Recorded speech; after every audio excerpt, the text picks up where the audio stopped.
Criminal കേസുള്ള വിദ്യാർത്ഥികൾക്ക് പ്രവേശന വിലക്ക് ഏർപ്പെടുത്താൻ കേരള സർവകലാശാല. ബിരുദ പ്രവേശനം നേടുന്ന വിദ്യാർത്ഥികൾ ക്രിമിനൽ കേസുകളിൽ ഉൾപ്പെട്ടിട്ടില്ല എന്ന് സത്യവാങ്മൂലം നൽകണം. സത്യവാങ്മൂലം ലംഘിക്കുന്ന വിദ്യാർത്ഥികളുടെ പ്രവേശനം പ്രിൻസിപ്പൽമാർക്ക് റദ്ദാക്കാമെന്നും VC ഡോക്ടർ മോഹനൻ കുന്നുമ്മലിന്റെ അധ്യക്ഷതയിൽ ചേർന്ന സിൻഡിക്കേറ്റ് ഉപസമിതി.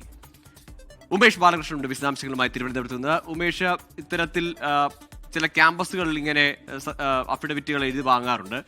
പക്ഷേ ഇതിൽ ഇവരുടെ അഡ്മിഷൻ റദ്ദാക്കാനുള്ള പ്രൊവിഷൻ കൂടി വരുന്നു. ഏതെങ്കിലും തരത്തിൽ കേസുകളിൽ പ്രതികരിക്കപ്പെട്ടാൽ അവരുടെ വിദ്യാഭ്യാസമാകെ മുടങ്ങും എന്ന തരത്തിലേക്ക് പോകുമല്ലോ. ഇതിനോട് എല്ലാ കക്ഷികളിൽ നിന്നുള്ള സിൻഡിക്കേറ്റ് അംഗങ്ങളും യോജിക്കുന്നുണ്ടോ ഈ ഒരു നടപടിയോട്? ഗൂഗിൾ കഴിഞ്ഞ ദിവസം ചേർന്ന സിൻഡിക്കേറ്റ് ഉപസമിതി യോഗത്തിലാണ് ഈ ഒരു തീരുമാനമെടുത്തത്. എന്തായാലും ഈ തീരുമാനത്തിൽ കഴിഞ്ഞ ദിവസം ഉണ്ടായിരുന്ന സിൻഡിക്കേറ്റ് ഉപസമിതിയിലെ സിൻഡിക്കേറ്റ് അംഗങ്ങൾ എല്ലാവരും അംഗീകരിക്കുകയുണ്ടായി. കാരണം അവർ പറയുന്ന ചില കാരണങ്ങളുണ്ട്. എന്തായാലും അതിലേക്ക് വരാം. എന്തായാലും നിലവിലെടുത്തിരിക്കുന്ന തീരുമാനം കേരള സർവകലാശാലയിലെ എല്ലാ കോഴ്സുകൾക്കും ബിരുദാനന്തര കോഴ്സുകൾക്ക് പ്രവേശിക്കുന്നതിന് മുൻപ് ആ പ്രവേശിക്കുന്ന വിദ്യാർത്ഥി ആദ്യം സത്യവാങ്മൂലം എഴുതി നൽകണം. തനിക്കെതിരെ ക്രിമിനൽ കേസുകളില്ല എന്നുള്ള സത്യവാങ്മൂലം എഴുതി നൽകണം. ഏതെങ്കിലും രീതിയിൽ ഈ പഠന കാലയളവിൽ വിദ്യാർത്ഥി ഈ സത്യവാങ്മൂലത്തിൽ എഴുതി നൽകിയതുപോലെ ക്രിമിനൽ കേസുകളില്ല എന്നുള്ള തീരുമാനത്തിന് ശേഷം ക്രിമിനൽ കേസുകൾ ഉണ്ടാകുന്ന നിലയിലേക്ക് എത്തിക്കഴിഞ്ഞാൽ, അതായത് സത്യവാങ്മൂലം ലംഘിച്ചു കഴിഞ്ഞാൽ ഇവരെ പുറത്താക്കാനുള്ള പൂർണ്ണ അധികാരം കോളേജിലെ പ്രിൻസിപ്പൾക്ക് നൽകിയിരിക്കും. ഏതെങ്കിലും രീതിയിലുള്ള അക്രമ സംഭവങ്ങൾ ഉണ്ടാവുക, അത് ഒരു ക്രിമിനൽ കേസായി രജിസ്റ്റർ ചെയ്യുന്ന സാഹചര്യം ഉണ്ടായിക്കഴിഞ്ഞാൽ വേണമെങ്കിൽ കോളേജ് പ്രിൻസിപ്പലിന് ഈ വിദ്യാർത്ഥിയെ പുറത്താക്കാം. ഒപ്പം ഈ ഡിഗ്രി കാലയളവിൽ സംഘടനാ പ്രവർത്തനങ്ങൾക്കിടയിൽ ഏതെങ്കിലും രീതിയിൽ കേസുകളിൽ പ്രതിയായിട്ടുണ്ടെങ്കിൽ അവർക്ക് PG പഠിക്കാനുള്ള അവസരം നഷ്ടമാകാം. ഇതാണ് ഈ ഒരു സത്യവാങ്മൂലത്തിന്റെ എഴുതി നൽകുന്നതിന്റെ ഒരു ദൂരവ്യാപകമായ പ്രത്യാഘാതം ഉണ്ടാക്കാൻ പോകുന്നത്. അതേസമയം ഇടത് സിൻഡിക്കേറ്റ് അംഗങ്ങൾ പറയുന്ന ഒരു കാരണം, ഇതുമായി ബന്ധപ്പെട്ട് വർക്കല SN കോളേജിൽ ഒരു കേസ് വന്നിരുന്നു. ഒരു ക്രിമിനൽ കേസുകളിൽ കാപ്പ ലിസ്റ്റിൽപ്പെട്ട ഒരാൾ പ്രവേശനത്തിന് വേണ്ടി അപേക്ഷിക്കുകയും അവർക്ക് പ്രവേശനം നിഷേധിക്കുകയും ചെയ്തു. അതിനെതിരെ വിദ്യാർത്ഥി കോടതിയിൽ പോയി. ആ കോടതിയിൽ പോയ സാഹചര്യത്തിൽ കോടതിയിൽ അറിയിക്കാൻ വേണ്ടിയാണ് ഇത്തരമൊരു തീരുമാനം സിൻഡിക്കേറ്റ് ഉപസമിതി എടുത്തത് എന്നുള്ളതാണ്. എന്നാൽ VCയുമായി ബന്ധപ്പെട്ടവർ പറയുന്നത് അങ്ങനെയല്ല. ഇത് എല്ലാ കോളേജുകളിലും, കേരള സർവകലാശാലയ്ക്ക് കീഴിലുള്ള എല്ലാ കോളേജുകൾക്കും ഇത് ബാധകമാണ്. എല്ലാ കോഴ്സുകൾക്കും ഇത് ബാധകമാണ്. ഇത് നടപ്പാക്കാൻ അത് തന്നെയാണ്. ഇപ്പോൾ ഏതെങ്കിലും തരത്തിൽ ക്രിമിനൽ കേസുകളെന്ന് മൊത്തത്തിൽ പറയുമ്പോൾ അതിൽ തന്നെ എന്ത് കുറ്റം അല്ലെങ്കിൽ ഏതെങ്കിലും തരത്തിൽ അതിനെ ബൈഫർക്കേറ്റ് ചെയ്യുകയോ അല്ലെങ്കിൽ കൃത്യമായി നിർണ്ണയിക്കുകയോ ചെയ്യുന്നുണ്ടോ? അതല്ലാതെ ഇങ്ങനെ ഒരു നിയമം വരുമ്പോൾ സ്വാഭാവികമായും ആദ്യം വരുന്ന സംശയം അത് സംഘടനാ പ്രവർത്തനം അതിനെ ഇല്ലാതാക്കുക അല്ലെങ്കിൽ സംഘടനാ പ്രവർത്തനം നടത്തുന്ന വിദ്യാർത്ഥികൾക്ക് പഠനം നിഷേധിക്കുക എന്നത് സംശയിക്കേണ്ടി വരും. മാത്രമല്ല, ആദ്യം ഞാൻ ചോദിച്ചത് അത് തന്നെയാണ്. ഇതിനോട് ഇടത് സിൻഡിക്കേറ്റ് അംഗങ്ങൾ ഉൾപ്പെടെ യോജിക്കുന്നു എന്ന് പറഞ്ഞാൽ SFIക്കാർക്ക് ഉൾപ്പെടെ പഠനത്തിനുള്ള അവസരം നിഷേധിക്കപ്പെടാൻ പോവുകയാണ്.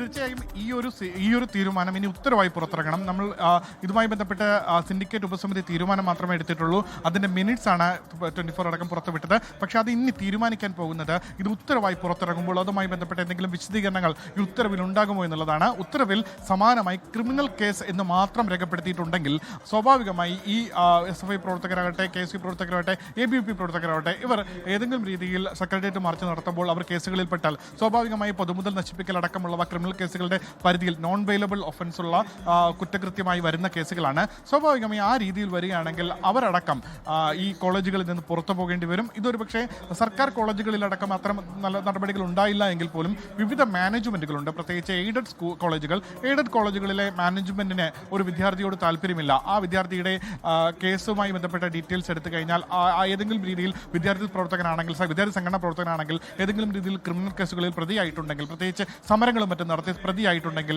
ആ വിദ്യാർത്ഥിയെ കോളേജിൽ നിന്ന് പുറത്താക്കാൻ മറ്റൊരു ഉത്തരവിൻ്റെയും ആവശ്യമില്ല. അവർ കോടതിയിൽ പോയാൽ പോലും, അതായത് ഈ പുറത്താക്കിയതുമായി ബന്ധപ്പെട്ട് കോടതിയിൽ പോയാൽ പോലും ആ കോടതിയിൽ ഇത് നിൽക്കില്ല. കാരണം സർവകലാശാല അത്തരമൊരു തീരുമാനമെടുത്ത കോളേജുകൾക്ക് നൽകിയിരിക്കുന്നു. അതുകൂടാതെ ഇതിൽ ഒരു ക്ലോസ് കൂടിയുണ്ട്. ഈ കോളേജുകളിൽ പ്രിൻസിപ്പൽമാർ അടക്കം ഈ തീരുമാനം ലംഘിച്ച് പ്രിൻസിപ്പൽ നടപടി എടുത്തില്ലെങ്കിൽ പ്രിൻസിപ്പാളിനെതിരെ വേണമെങ്കിൽ കോളേജുകൾക്ക് പരാതി നൽകാം. അതായത് ക്രിമിനൽ കേസിൽ പ്രതിയായ ഒരു വിദ്യാർത്ഥിയെ പഠിപ്പിക്കുന്നുണ്ടെങ്കിൽ അത് ബോധ്യപ്പെട്ട് കഴിഞ്ഞാൽ അത് സർവകലാശാലകൾക്ക് പ്രിൻസിപ്പലിനെതിരെ പരാതി നൽകാം എന്നൊരു ക്ലോസ് കൂടി വരുന്നുണ്ട്. ഈ രീതിയിൽ സ്വാഭാവികമായി ദൂരവ്യാപകമായ പ്രത്യാഘാതങ്ങൾ ഉണ്ടാകും. അതേസമയം നേരത്തെ പറഞ്ഞതുപോലെ ഈ ഇടത് സിൻഡിക്കേറ്റ് അംഗങ്ങൾ, പ്രധാനപ്പെട്ട സിൻഡിക്കേറ്റ് അംഗങ്ങൾ തന്നെ ഉപസമിതിയിൽ അംഗങ്ങളാണ്. അവർ പക്ഷേ ഇതുമായി ബന്ധപ്പെട്ട് പറയുന്നത് ഇത് വർക്കല SN കോളേജുമായി ബന്ധപ്പെട്ട കേസ് മാത്രമാണ്, മറ്റ് കോളേജുകൾക്ക് ബാധകമല്ല എന്നുള്ളതാണ്. പക്ഷേ ഇത് ഉത്തരവായി ഇറങ്ങിക്കഴിഞ്ഞാൽ എല്ലാ കോളേജുകൾക്കും ബാധകമാകും. അങ്ങനെ തന്നെയാണ് VCയുമായി ബന്ധപ്പെട്ടവർ, സർവകലാശാലയിലെ ഭരണം കൈയാളുന്ന VCയുമായി ബന്ധപ്പെട്ട ബന്ധപ്പെട്ടവർ പറയുന്നത്. എന്തായാലും അങ്ങനെ ഒരു ഉത്തരവിലേക്ക് വന്നു കഴിഞ്ഞാൽ ദൂരവ്യാപകമായ പ്രത്യാഘാതങ്ങൾ ഉണ്ടാകുമെന്നുള്ള കാര്യത്തിൽ സംശയമില്ല. കോളേജുകളിൽ സംഘടനാ പ്രവർത്തനങ്ങൾ അല്ലെങ്കിൽ സംഘടനാ പ്രവർത്തനവുമായി ബന്ധപ്പെട്ട സമരങ്ങൾ അത് പൂർണ്ണമായി ഒരു അപ്രഖ്യാപിത വിലക്കിലേക്ക് കാര്യങ്ങൾ നീങ്ങും. പഠിക്കണമെങ്കിൽ നീ കോളേജുകളിൽ കയറി പഠിക്കണമെങ്കിൽ അല്ലെങ്കിൽ തുടർ പഠനം നടത്തണമെങ്കിൽ സംഘടനാ പ്രവർത്തനം നടത്തി കേസുകളിൽ പ്രതിയാകാൻ പാടില്ല, അല്ലെങ്കിൽ പ്രതിയായാൽ അവർക്ക് പഠിക്കാനുള്ള അവസരം നഷ്ടമാകുമെന്നുള്ള ആ ഒരു സാഹചര്യം വന്നു ചേരും. എന്തായാലും അതുമായി ബന്ധപ്പെട്ട് ഇനി ഇതുമായി ഉത്തരവ് കൂടി പുറത്തിറങ്ങേണ്ടതുണ്ട്. ഉത്തരവ് പുറത്തിറങ്ങിയാൽ അതിൽ കുറച്ചുകൂടി വ്യക്തത വരും. എന്തായാലും വിസിയുമായി ബന്ധപ്പെട്ട് പറയുന്നത് എല്ലാ കോഴ്സുകൾക്കും, അതായത് ഡിഗ്രി കോഴ്സുകളാകട്ടെ, PG കോഴ്സുകളാകട്ടെ, ഒപ്പം PhD കോഴ്സുകളാകട്ടെ, ഏത് കോഴ്സുകളിലും പഠിക്കാൻ കയറുന്നതിന് മുൻപ് ഈ സത്യവാങ്മൂലം എഴുതി നൽകണം. ആ സത്യവാങ്മൂലം ലംഘിക്കുകയാണെങ്കിൽ, അതായത് പഠിച്ചുകൊണ്ടിരിക്കുമ്പോൾ വീണ്ടും ഏതെങ്കിലും കേസുകളിൽ പ്രതിയാവുകയാണെങ്കിൽ അവരെ പുറത്താക്കാനുള്ള പൂർണ്ണ അധികാരം കോളേജ് പ്രിൻസിപ്പൽക്ക് നൽകിക്കൊണ്ടാണ് ഈ ഉത്തരവ് വരാൻ പോകുന്നത്. ഗോകുൽ. തീർച്ചയായും ഉമേഷ്, ഏതായാലും വലിയ പ്രത്യാഘാതം ഉണ്ടാക്കുന്ന ഒരു തീരുമാനത്തിലേക്കാണ് ഇപ്പോൾ കേരള സർവകലാശാല സിൻഡിക്കേറ്റ് ഉപസമിതി പോയിരിക്കുന്നത്. ഒരുപക്ഷെ ഇടത് സിൻഡിക്കേറ്റിലെ ഉപസമിതി അംഗങ്ങൾ പോലും ഇതിനെ അനുകൂലിക്കുമ്പോൾ നാളെ SFI പ്രവർത്തകർ, KSU പ്രവർത്തകരോ അല്ലെങ്കിൽ AVP പ്രവർത്തകരോ ഏത് വിദ്യാർത്ഥി സംഘടനയിൽപ്പെട്ടവരായിക്കൊള്ളട്ടെ ഏതെങ്കിലും സമരത്തിന്റെ പേരിലാണെങ്കിൽ പോലും കേസിലകപ്പെട്ടാൽ, ക്രിമിനൽ കേസിൽ പ്രതി ഇറക്കപ്പെട്ടാൽ അവരുടെ പഠനം, അവരുടെ വിദ്യാഭ്യാസ ഭാവി ആകെ തകരും എന്നതാണ് ഈ ഒരു തീരുമാനത്തിന്റെ പ്രത്യാഘാതം. പക്ഷേ അത് അത്രത്തോളം ഗൗരവമായ നിലയിൽ അവർ മനസ്സിലാക്കിയിട്ടുണ്ടോ എന്നറിയില്ല. ഏതെങ്കിലും ഒരു കോളേജിന്റെ കേസ് പറഞ്ഞുകൊണ്ട് അതിനെ ന്യായീകരിക്കാൻ ഇടതുപക്ഷ സിൻഡിക്കേറ്റ് അംഗങ്ങൾ ശ്രമിക്കുമ്പോൾ പോലും പൊതുവായി വിദ്യാർത്ഥി സംഘടനാ പ്രവർത്തനത്തിന് വിലങ്ങിടുന്ന ഒരു നിയമം അല്ലെങ്കിൽ ഒരു ഉത്തരവായി ഇത് മാറുന്നുണ്ട്.